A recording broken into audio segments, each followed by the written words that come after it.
All right, Ian. So, a couple questions I just want to ask is, what are some current challenges, and what is like has been the most challenging aspect in this profession of MFT? Current challenges. Hmm. So probably the most challenging aspect of MFT. Excuse me. I think, excuse me. I think it's balancing, it's balancing showing up for people and showing up for yourself. Mhm. Um, like just kind of having a boundary of like being available for anyone and everyone around you if they need something from you. And then also like taking time for you. And I think the other thing too, that's challenging is like relational clients, Jonah, are really they require a lot more energy because it's not just one person, it's like two, three, four, five people in the room um that you have to like be mindful of and like include and so yeah, so it's definitely I think the biggest two challenges are work-life balance and um like just having relational clients, period. Do you ever introduce like a co-therapist whenever you are working, or never? That's a really good question. I am 1,000% open to co-therapy. I have never done it when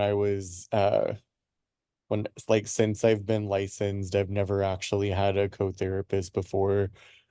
Um, I went to a conference recently. I think I told y'all about the conference I went to, but there was a whole section on how is capitalism really kind of makes co-therapy hard Mhm. because like, both of the co-therapists would basically have to be paid and so everyone would just be making 50% and so it's just kind of like, what do we do? But I'm open to it definitely and it's such a beautiful way to do couples and family therapy. All right. And so this has been one of my favorite questions to ask. I asked Dr. Walsdorf this and Dr. Abraham this question as well. So I'm really excited to hear your response, Ian, for this. Has there ever been a time where you might have overstepped your boundary, or you might have made a client uncomfortable, or maybe even impose your own values? And then how did you repair that alliance after doing that action? Hmm. Let's see. Yes, definitely. Um, I think it's so easy for us to overstep because we're kind of taught that we're supposed to bring our whole selves into the room with them or with the client. Um, I'm trying to think of a recent example, like an example of overstepping or a boundary violation. Hmm. Give me a second, because I see why it's your favorite question, because Mhm. it's such a good question.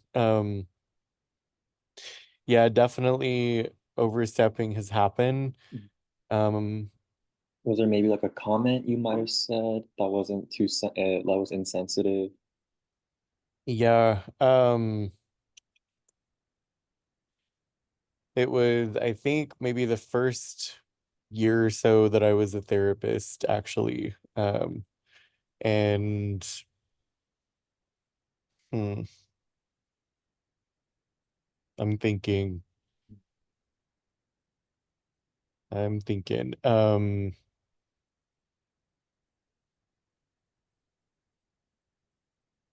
okay, yes. Actually, this was during the pandemic. So this was, I think, 2020, and um, everyone was going remote, and I was pretty overwhelmed, basically. I mean, just all of us were basically forced. No one like consented to like going fully remote. And it just kind of happened. But there was a client who had a very abusive mother. She was an individual client, and I was working with her and her husband as a couple, and then both of them gave me consent to work for the client individually. And so like we talked about our boundaries around that and how like the therapeutic relationship would change. And I remember my client talking about how abusive her mother was and how I remember just getting frustrated in the session Mhm. because I was like, you keep going back to her, like you keep going back.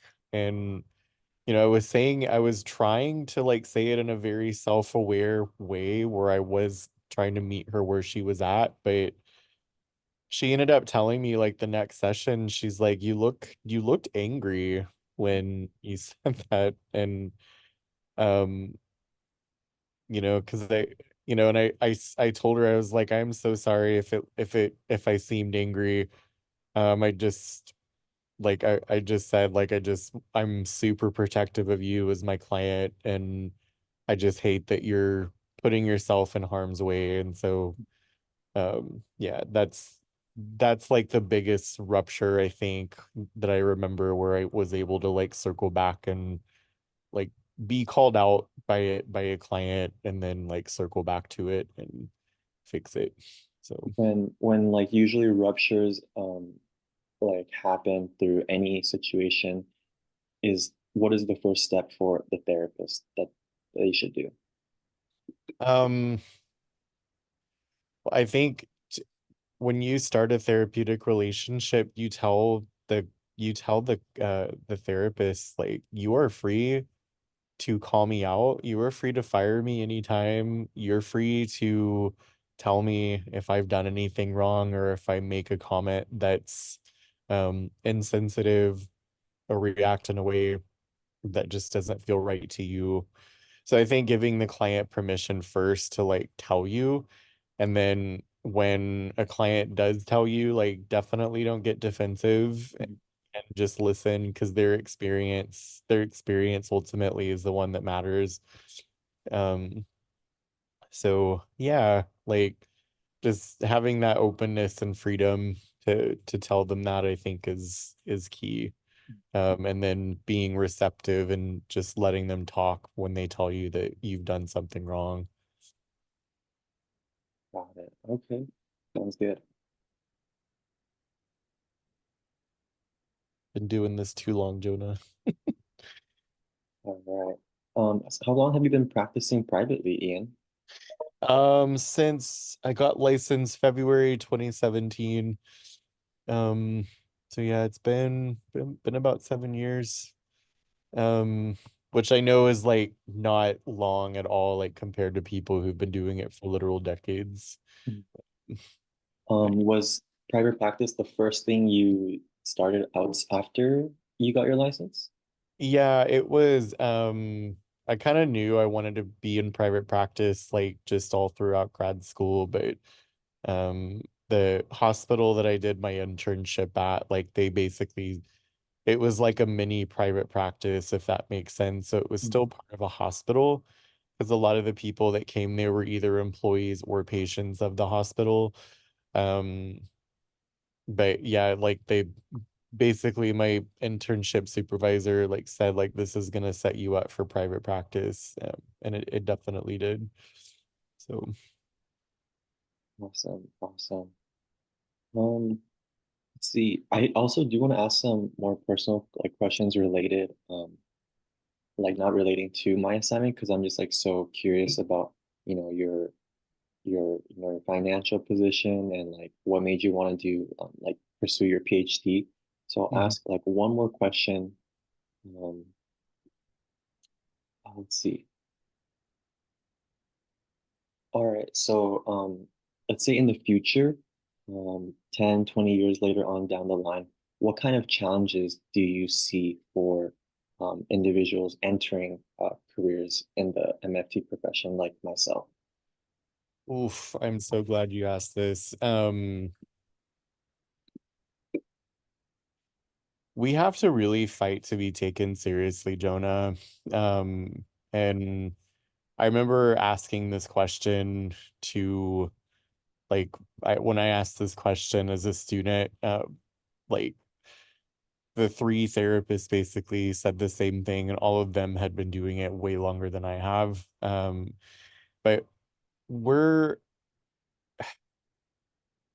doctors meet with their patients for 15 minutes once every 3 months, 6 months, sometimes a year. Mhm. We meet with our clients like an hour a week at least every week. And so we're rolling our sleeves up, we're getting dirty, and we have to be taken seriously as mental health professionals. And I think that definitely needs to be said, that people need to kind of know that what we charge, like the work that we do is magic. Mhm. Like honestly it is. And that might just be my bias talking, but like that's literally what keeps me going, is the work that we do is magic. Seeing clients change, like their physicality change, like the relationships getting better, their just overall like state improves when you go see a therapist. um and that needs to be taken seriously. I also think in the political context, we're kind of in danger of like a lot of our privileges and rights like kind of being taken away from us. And so I just want to like that if our yeah, like a few years ago, MFTs were basically not they were saying that MFTs were not allowed to diagnose. Mhm. And so many people got upset about that, and so many people petitioned. But the fact that so many people had to was scary. And so out there are people out there that like are literally not taking our careers profession like our profession seriously. So basically continuing to fight for being taken seriously and for people to stay aware of the work that we do is super key. So When you say to be taken seriously, where is this direction coming from? Is it coming from the clients, everywhere, even from the up, higher upper heads, in the healthcare world, politicians? yeah, dude, it's everywhere. It's politicians, it's like voters, lobbyists, it's like I mean, it's everywhere. And like even there's more hmm, maybe not for me so much anymore, but I remember there used to be a part in my career where I had to basically um like convince people that I wasn't the bad guy and that I wasn't gonna sit there and judge them and like just so yeah, so I think it's everywhere. There's just this negative stigma, I think, for getting your mental health worked on. It's changing, it's becoming more normalized, but that needs to like stay that way. Like people need to kind of go like, oh yeah, I need a therapist. Therapists are good people, and we need them to stay employed. So Got it. Okay. Wow, I feel like there's so much to unpack on that. I know. Mm. So Ian, I was really curious, why you wanted to pursue your PhD, because I feel like you're such a great, LMFT already. What made you want to take that extra step? Oh, thanks, Jonah. I remember in I even said this in my interview when I was like being interviewed for the doc program. My journey is just not done learning yet. Like they say you can crystallize like as soon as you graduate and get licensed, like you start to become crystallized. And I'm like, I don't want to crystallize. And I was doing private practice for a while, and then I was just like, there's something missing. There's something big that's missing here. And especially just with the world that keeps changing, it's like I'm wanting to become a better therapist because I honestly love my clients. It's like I want to do and be the best for them. Um, and so like this program itself has already made me like just more grounded as a therapist, more like in tune. So I think my clients deserve it, but like also I want to I think the other big thing too is research, because there's so many modalities out there. Like you even saw it in the genogram class where I just blindly went into that going like, okay, everyone, like I know most of you are all children of immigrants, but let's do a genogram. And that right there, I was like, yeah, I have a lot more learning to do. Like this, my learning trajectory is not over by any means. So that's it in a nutshell, basically. It all kind of came to me at one time. I was like, Mhm. yeah, it's why don't I just send off this application for Alliant for the doc program and see what happens. Um, Got and it. it's Cool. worked out great. Um, Also, there's this topic is going to be about financial stability, and Yeah. the past interviews I've conducted all voiced their concerns with the financial, the pay and the salary. How has that been like for you, Ian? Um, so I'm not gonna lie, the first couple of years were hell. You said hell. Yeah, they were not.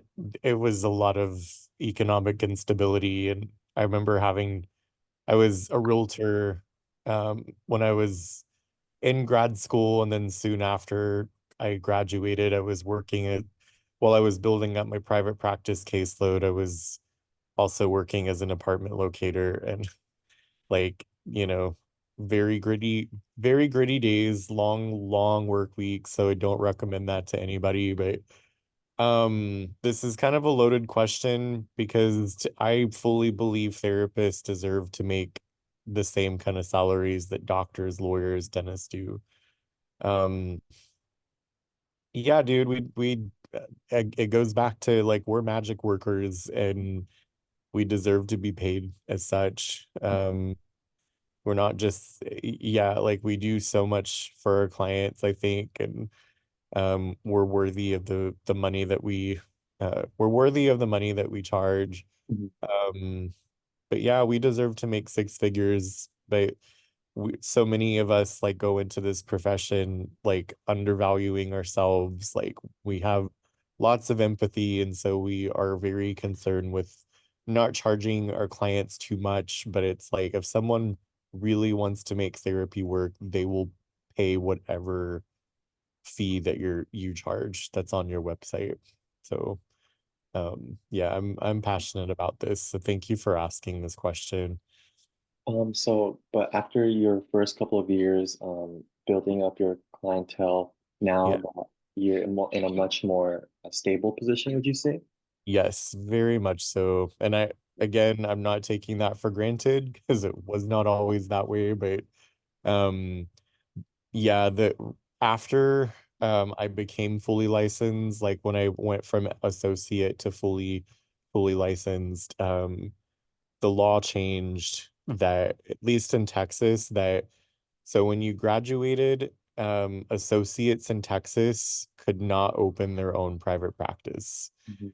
But since then, I think this was, oh man, 2021. I think 2022 associates can now open their own private practice. But because that law was in place during the beginning of my career, I was having to work for basically therapy mills that just like paid their therapists not very well, and you had to work so much and get paid so little. Mhm. um yeah, and so if anything, I'm glad that I did it because it taught me like what not like it taught me like when I do grow my own practice to not make my therapists that work for me feel that way. Mhm. So, Um, how long were you working at the therapy mill for, Ian? oh man, too long. I opened my own practice January 1st, 2022. So it was about 5 years. So worked at one smaller practice and then moved to Austin 2019. And yeah, I was working for different practices that um just, you know, it was hours and it was like it was guaranteed money, but it was also not enough. So Mhm. but yeah, since I will say this, since I opened my own practice, it's knock wood, it's been really nice. That's So really good. Would you recommend, or I mean, is that step required in order to open up your practice? I need to go outside and work at these therapy mills? no, it's not required. I think sometimes they're a necessary evil for people who are either, I mean, now again, like the law has changed to where like associates who just get licensed, they can now open their own practices, but no one needs to put themselves through that. Like you just have to work extra hard at marketing. Mhm. And I say this is like my marketing strategy that was taught to me by actually one of the better therapy practices that I worked at. So um it's man, what is it? Hold on. So it's your desired amount of clients a week that you want to see, and then the um actual number of clients that you have. And you subtract those. So say hypothetically, I want to see 20 clients a week, Mhm. but I only am seeing 13. Okay, so 20 clients ideal minus 13 actual clients. So 7 hours, that's how much marketing you need to do. And so like as that number changes, you need to kind of like just adjust it, but you have to kind of hold yourself accountable to that. Um, yeah. And then So marketing would be in what kind of way for you, Ian? yeah, I do a lot of online stuff, like a lot of Instagram. Also, my favorite way of marketing is sitting down with therapists one on one and like just it sounds really trivial, but like if you buy someone their lunch or their dinner, Mhm. um, like that goes a long way. And I remember, yeah, like I sat down with this one girl named Rachel and I surprised her by like just picking up the tab when she wasn't looking. And this was right when I was decided that I wanted to open my own practice or when I opened my own practice and wanted to hire other therapists. Um, because I bought her dinner, like she sent me all of her like documents and checklists, and she's like, "Oh my God, thank you." And she's like, "I will absolutely send you." So she sent me like her own informed consent. She sent me like the contracts that she offers her own therapist to work for her. Um, and it just my rule of thumb is never pick a expert's brain for free. So if someone's offering you their expertise, even if it's over coffee, like get their coffee, or like just do something nice for them. Um, so yeah, that's mainly it's like one-on-one dates with other therapists and then doing a lot of like Instagram and TikTok. So Awesome. it's All fun. right. It's Yeah. addicting. Mhm. So let's see.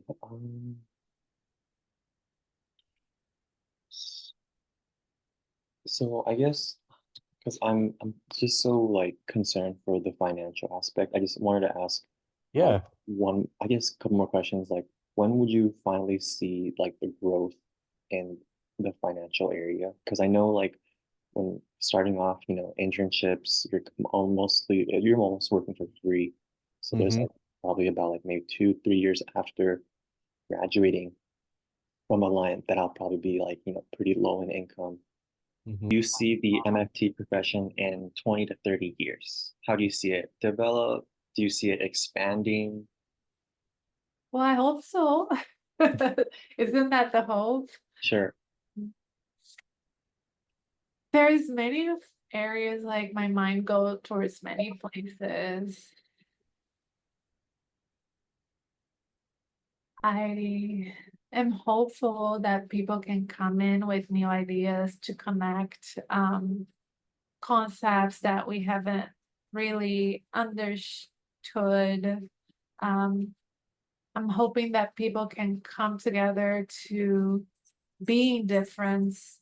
I don't know if you ever experienced this in the profession yet, but I have noticed that like even within our profession, people who follow a certain idea, theory, like they seem to congregate together and that's all they do.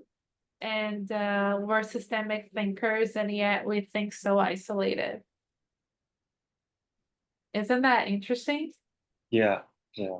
So then I'm hoping that in the future, we are able to collaborate with each other, but we are also able to kind of expand the ways that we're thinking and using the knowledge that we know. I'm hoping it's hopeful, right? What can I say? It's hopeful, but if I could have a crystal ball, I would use it for my life. Dr. Abraham, so do you for your schedule with clients, how is it spread apart? Because I know you have to teach, you have a lot of doctoral, supervision. Oh, so that's a tough one. So right now, this summer, I am taking break. As a professor, you're only allowed to have 1 day of clinical work. So that's why I have not, so next fall, that's when I start again. But I'm trying to dedicate my life, Jonah, to research.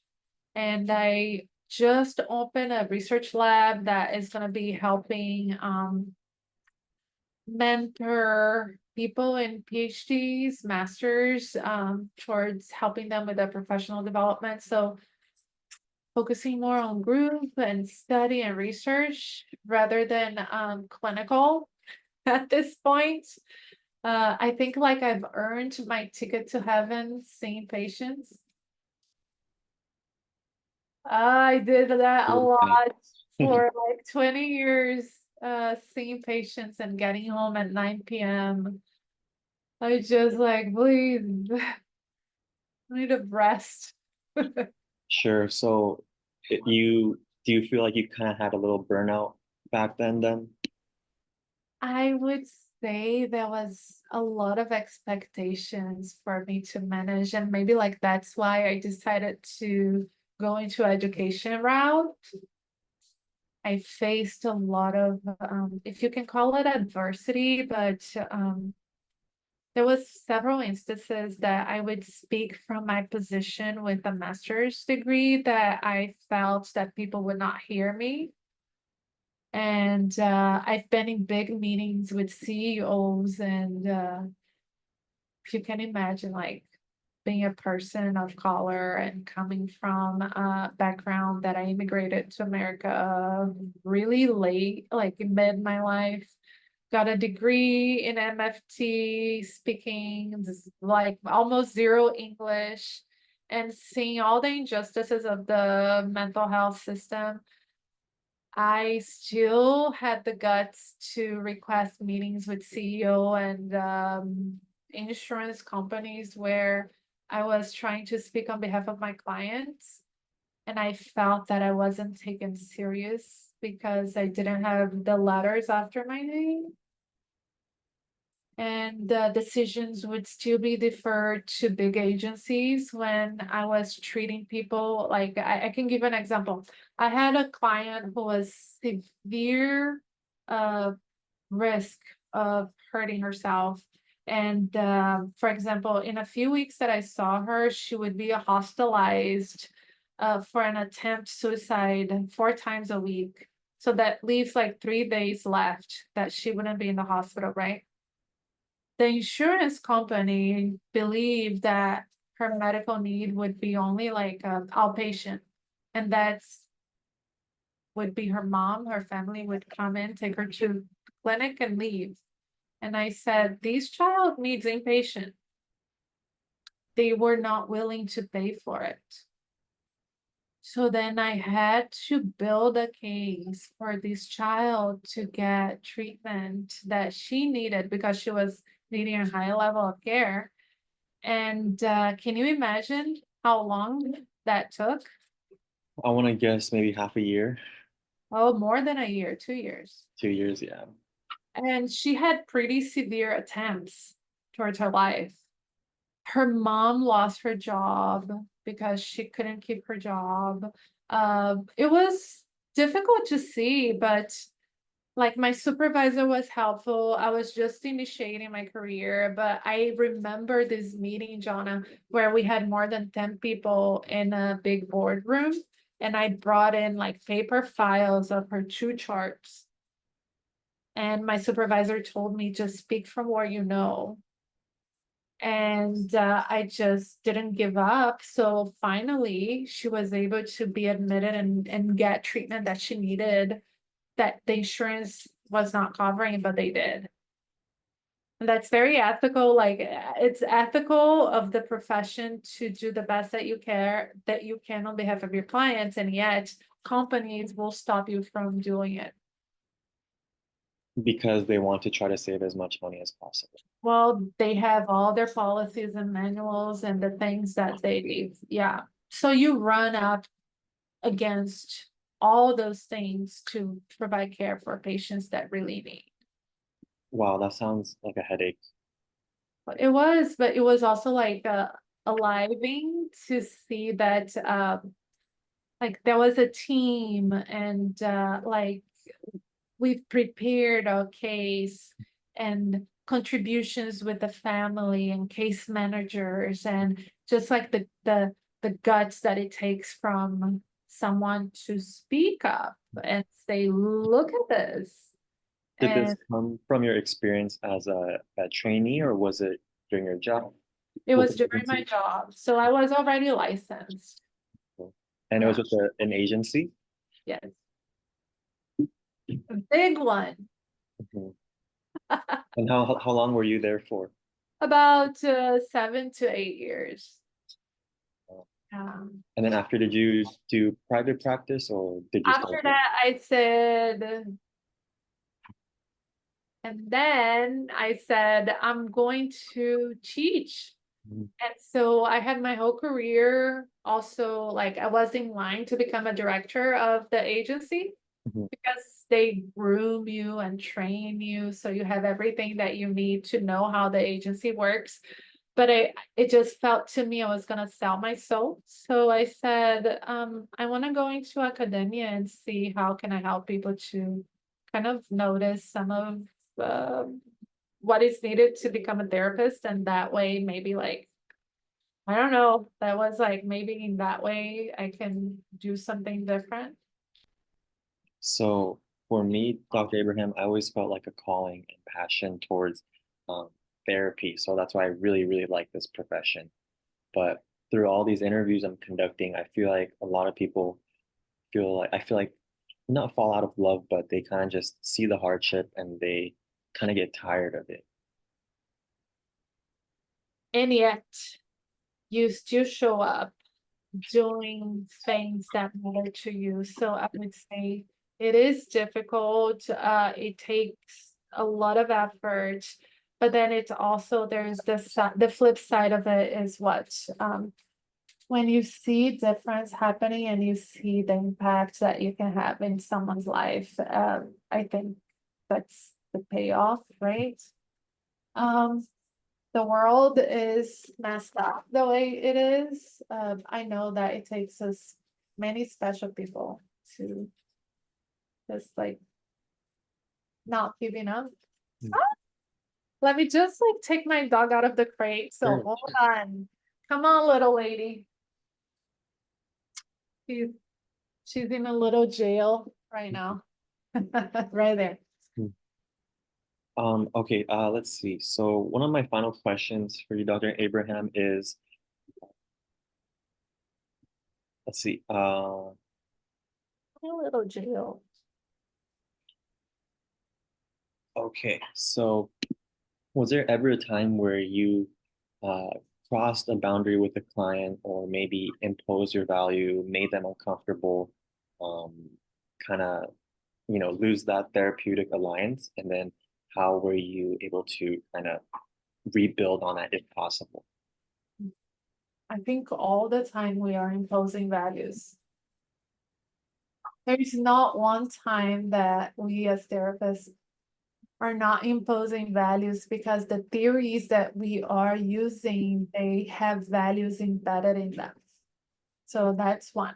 I can remember there was a woman who came in and she had this adoptive child.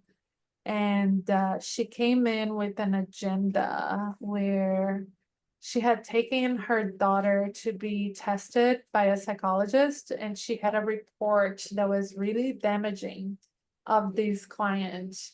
And when she called the agency for us to offer like sessions for her, she said so many bad things about her daughter that nobody wants to take her daughter as a client. Like she said the daughter was hurting her cat. She was like doing pretty crazy things and being inappropriate with the family. Like she said so many bad things, you thought the daughter was a terrorist. Hmm. And then the report that the psychologist gave to the client was saying that the client had a personality disorder, which you can never diagnose a personality disorder unless the person has been effectively over 18 years old. And this child was 14. So I remember like there was a little battle between like what the mom wanted to like address and what I was able to do. And I think that the mom did not like that I didn't give much credit to the psychologist that did the assessment testing. So yeah, that was I say, well, yeah, you have all these papers with the diagnosis and saying all of these things. So, but here we are. And in my view, your daughter is pretty like cool. Like we're able to talk. She's doing well. So then like, what is it that you want to see? And she didn't like it. I see. So she kind of didn't like how you were going against her thoughts. Against the psychologist's ways of defining her daughter. So were you able to still continue meeting with them? Yes, I was. And towards the end of the day, mom was able to say, I did not like the way that you questioned the report. And I say, I'm totally there with you. She said, but you have been able to connect with my daughter, and she has been doing much better at school. And she's actually doing much better at home as well, listening to us. And she has changed, right? But that was because I didn't see her daughter as a personality disorder child. I saw her daughter as just someone who needed someone else to talk about the things that she had trouble with. But her mom saw her fixated in that she has a personality disorder and she's gonna be a psychopath. Would you say the process in which you dealt with the mom, would you say you would have done that again, or would you have switched up your procedure? I probably would have done much worse right now. I think like in the beginning I was more careful, but I think like I would be much more to the point. Hmm. And maybe that would cause a different reaction, but I think I'm more direct now. Mhm. So which wouldn't be fit. Probably, I don't know. Some people say yes, some people say no, but I think that if we have the ability to be direct with people, then Some like that. Some clients like that. I say that we owe to people like some transparency, right? Mhm. And a lot of people say, well, I wonder if what I would say would damage this and that. And I think that there's nothing we can say that a client has not thought.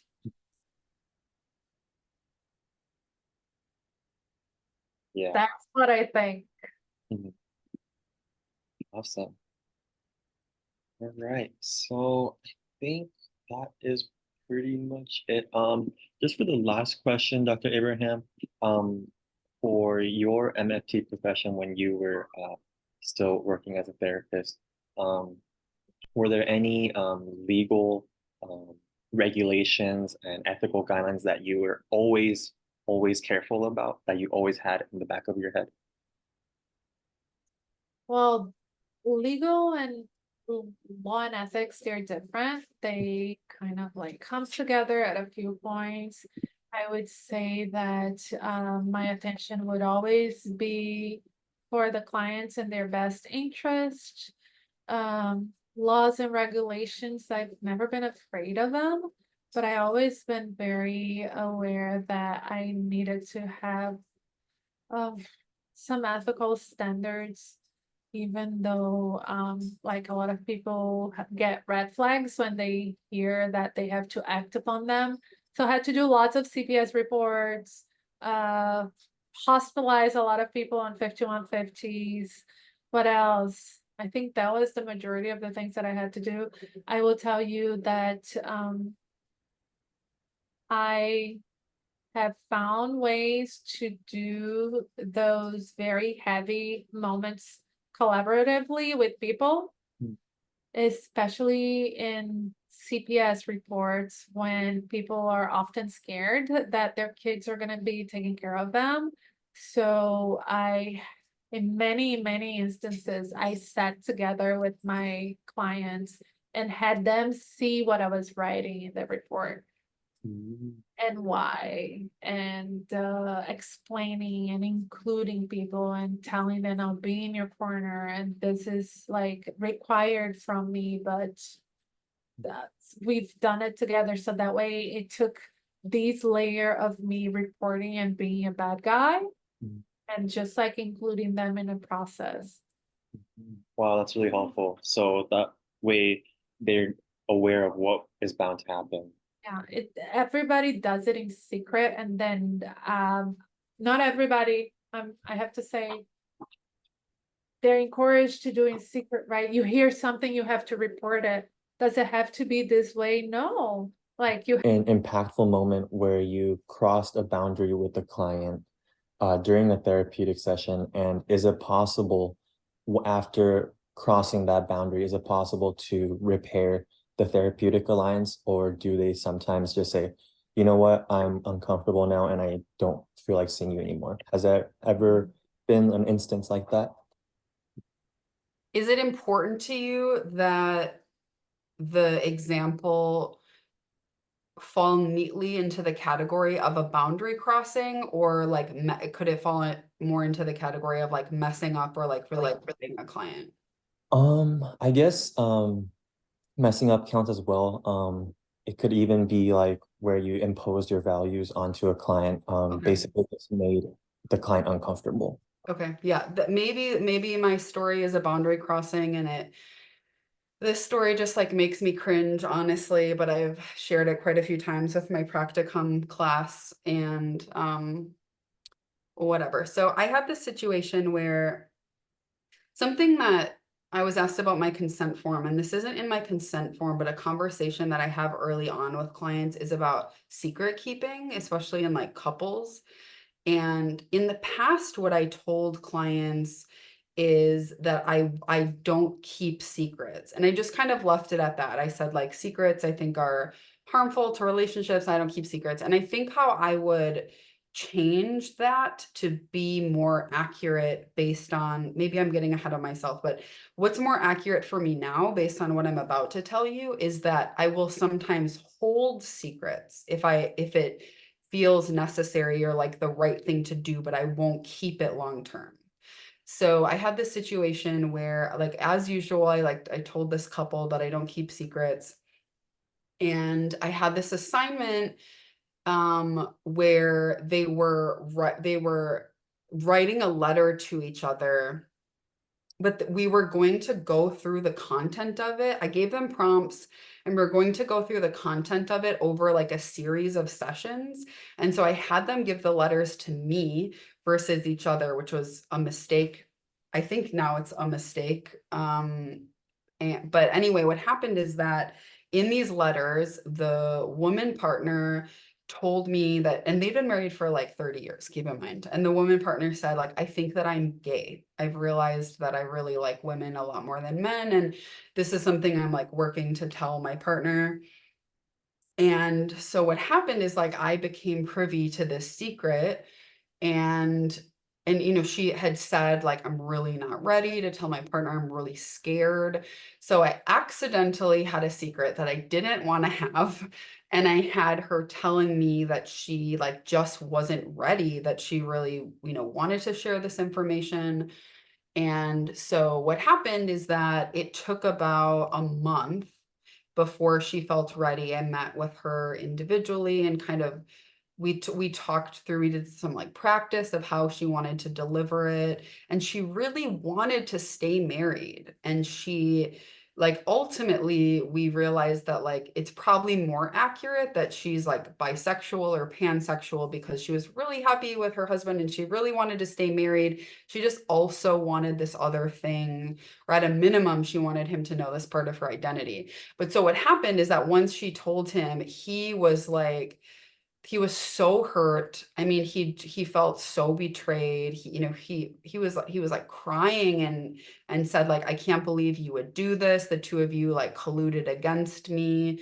You kept this secret. I trusted you. It was so bad. And um I I mean, I felt genuinely sad and sorry, and I tried to take accountability while also telling him that it also would have been wrong for me to just tell the secret, right? Well, that she told me she wasn't ready. It would have been wrong for him to tell me. It would have been wrong, I think, to push her to tell him.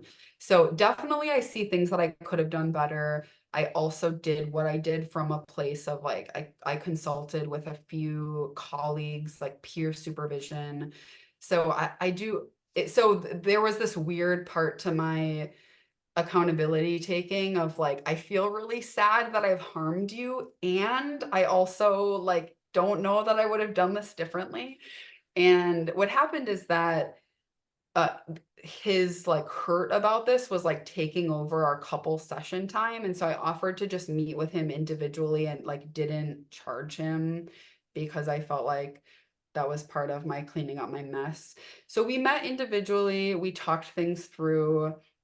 I think it worked out okay. They decided to keep seeing me. We ended therapy on like a really positive note. You know, they met their goals. They worked through this, like they decided to like shift their relationship dynamics a little bit in light of this new information.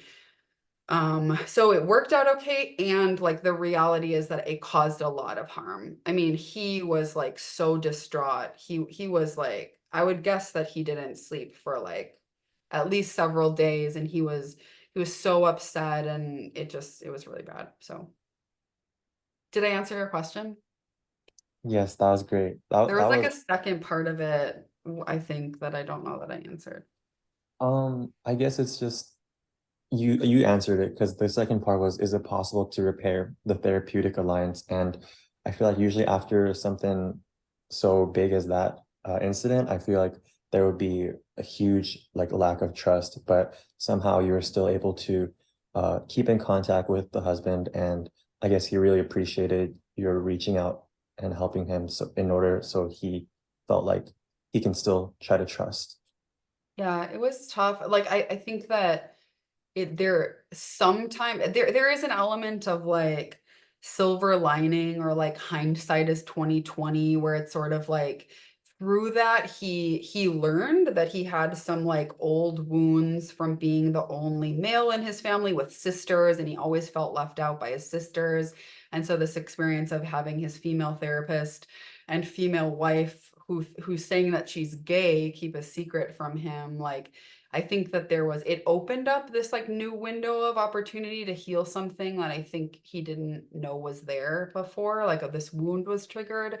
But I don't know I can't say that like justifies the harm that was caused. It was really bad. And I noticed that I like kind of have chills, and like I feel uncomfortable talking about this in a way where it's like did I actually mess up beyond what I think I did? And like now my colleague, Dr. Fathy, is going to know about this terrible thing that I did. And students, there is, maybe it's like a shame response because it was really a tough situation. And I definitely, regardless of the fact that I did my best, like when you cause that much harm, even with the best of intentions, you're like, oh, I really messed up.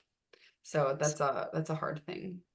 Yes, thank you so much for sharing. And you know what? If I were also put in that situation as well, honestly, I wouldn't know how to handle the secret keeping. But now that you mentioned kind of like the right process and steps, it got me thinking that before um before the husband found out, there should be at least some like prefacing, I guess, that like, oh, your wife and I have been talking about this, instead of kind of just like, I guess, throwing it all out there at once, in order so like he doesn't feel as betrayed, I Yeah, guess. she decided that in consultation with me, she wanted to tell him herself without me being there. That was something that was like a part of the conversation that we had. And she said that because she was worried that he would be like embarrassed, or I can't remember exactly why, but she told him herself. And in hindsight, I do think it actually would have been better had we done it together, because so much of what we do as therapists is translating of like helping the client like hear the message that the one person is trying to get across, because they're flooded and maybe can't hear it. Or like in this case, she told him that she's gay, and like, so once she said that, he just went blank and he didn't hear anything else, like that she wants to stay together, and that really it's about seeing if he would be willing to like explore this with her. So had I been there, I think I would have been able to help her. Like that was the help her deliver the planned message and help him like ground to hear it, but that wasn't the case. So Mm. I appreciate what you're saying. I think that was another lesson learned. And I actually think that another reason, like I have kept secrets before in instances of violence and like power and control stuff. And so by telling those clients, even though it was an abuse situation, I still ultimately like lied to one partner because I said I don't keep secrets. So I've learned, for me it's like a big realization, and it took me over 10 years, but to understand like it's actually more accurate to say that I'll sometimes hold secrets in various situations. So that's a big thing that like I just had to learn by doing Yeah, and that sounds messing really up. tough. Thank you so much for sharing. Yeah. I also want to thank you for sharing that story. That was really helpful. And I don't know. Yeah, I also don't know how I would really respond in that situation. Um, I guess the question that I would ask next is, why is licensing and regulations important in the MFT profession? Yeah, I mean, I believe that like licensing and regulations is always around to protect people. In this case, the client. It's trying to, just like laws